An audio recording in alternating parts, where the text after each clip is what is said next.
In the winter of 1943, the world held its breath. Europe lay shattered beneath the iron tread of Nazi Germany. From the ashes of Poland to the conquered shores of France, a darkness had fallen. A darkness punctuated not just by the thunder of artillery and the scream of Stukas, but by a new, more profound terror whispering through the corridors of Allied intelligence. In laboratories in Berlin, in Leipzig, in secret facilities deep within forests, the most brilliant and twisted minds of the Third Reich were racing to unlock the ultimate power, the power of the atom. They sought a weapon of such cataclysmic force it would not merely win the war, but end history itself on their terms. And for this they needed a rare and crucial ingredient: heavy water, a substance with a deceptively simple name: water where the hydrogen atoms are heavier, slower. In a nuclear reactor, this heavy water could be used to moderate a chain reaction, to control the furious atomic fire, to breed plutonium. It was the essential choke point, the bottleneck in the Nazi atomic ambition. And in all of occupied Europe, there was only one place producing it in quantities that mattered: a remote, seemingly impregnable fortress of industry clinging to a frozen cliff face in the heart of Norway, the Vemork hydroelectric plant. Norway, a nation of fjords and fierce independence, had been invaded in 1940, its strategic coastline now a dagger pointed at Allied shipping lanes. But beyond its ports, deep inland in the forbidding region of Telemark, Norway held another, more terrible strategic value. Here, in the town of Rjukan, shrouded in perpetual winter shadow at the bottom of a steep valley, was Vemork. It was a monument to Norwegian engineering, a soaring concrete and steel cathedral to electricity. But now its turbines hummed for the Reich. Its electrolysis chambers, originally designed for fertilizer production, were meticulously siphoning off the precious deuterium oxide, heavy water, and shipping it, flask by carefully guarded flask, to Berlin. The plant was a fortress, nestled on a seemingly inaccessible ledge, with the roaring white water of the Mauna River in the gorge below, and sheer, icy mountains rising almost vertically behind it. It was surrounded by minefields, patrolled by elite German guards, ringed with machine gun nests and floodlights that could turn night into a blinding, lethal day. To the German High Command, it was secure. To Allied scientists and planners in London, it was a ticking clock, the critical path in a nightmare equation that could not be allowed to solve itself. The Norwegian landscape itself became an enemy to liberation, but also a potential ally. This was a world wrought in ice and stone, a world where winter was not a season, but a state of being, where snow fell in great silent shrouds, burying roads, isolating farms, and reducing the world to a monochrome palette of white, grey, and the deep, endless green of pine forests bent under the weight of frost. The air was a razor, sharp enough to cut the lungs. The wind howled down from the Hardangervidda, Europe's vast mountain plateau, a treeless, desolate moonscape where temperatures could plummet to depths that killed in minutes. This was the arena, a place of sublime, terrible beauty, where the very environment was a weapon. And into this frozen silence, the Allies had to send a whisper that would carry with it the hope of preventing a thunderclap that could end the world. That whisper would be carried by men who knew this land in their bones, men for whom the occupation was a personal, searing wound. They were Norwegians, soldiers, fishermen, skiers, engineers, who had escaped the Nazi grip, their hearts burning with a cold fire of defiance. They found their way to Britain, to a country standing alone, its back to the wall.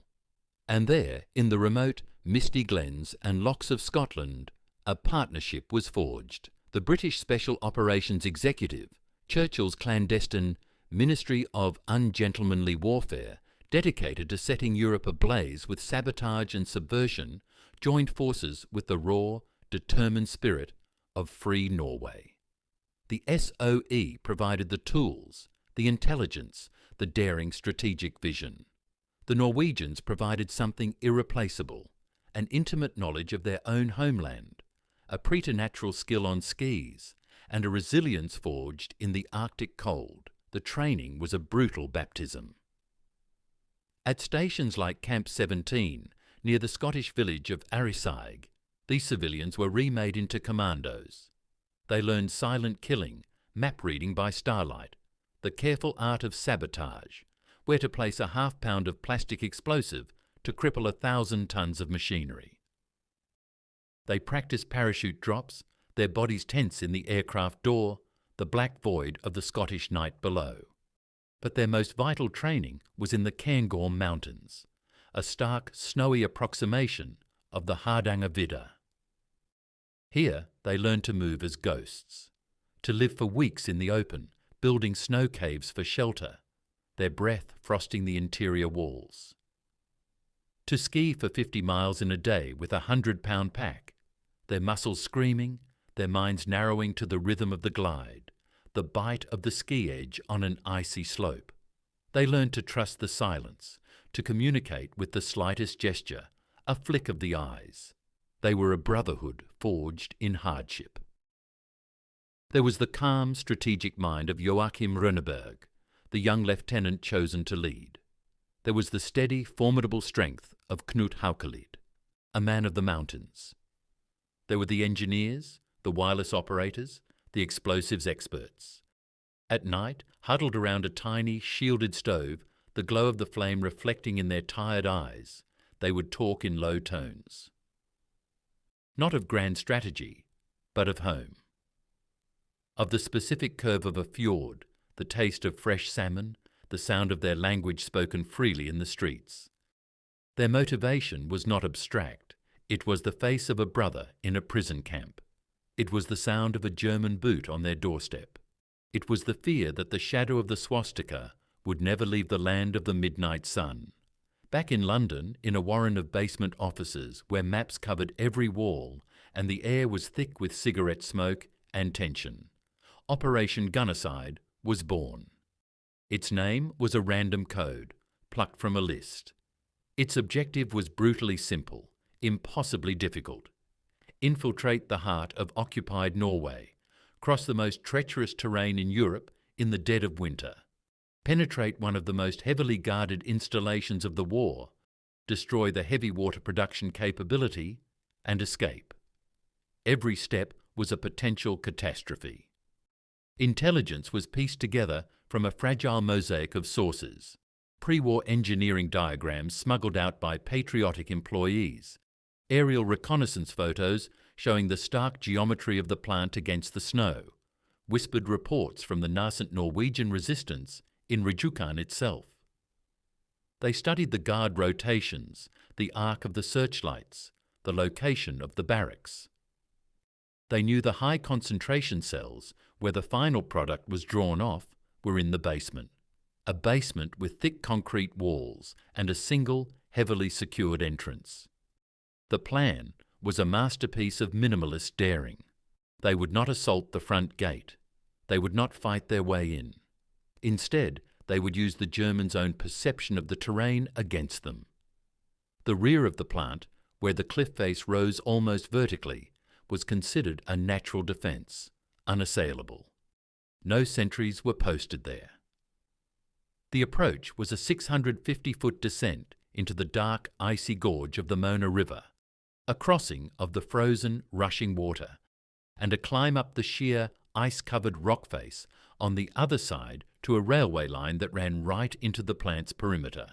It was a route only a madman would attempt in February, which is precisely why it might work. The commandos pored over every contour line on their maps, their fingers tracing potential paths across the white expanse of the Hardangervidda.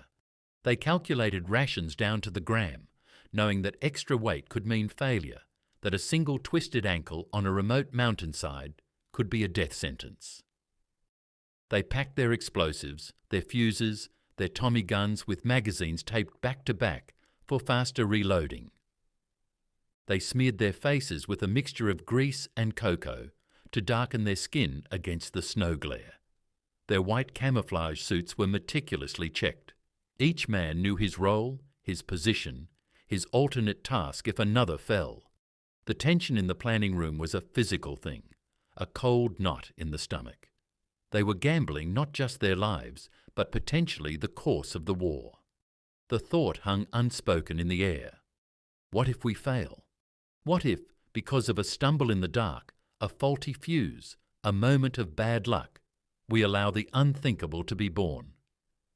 There were no guarantees, only the plan, the training, and the frozen, silent will of 6 men. The insertion was a violent birth into the Norwegian night.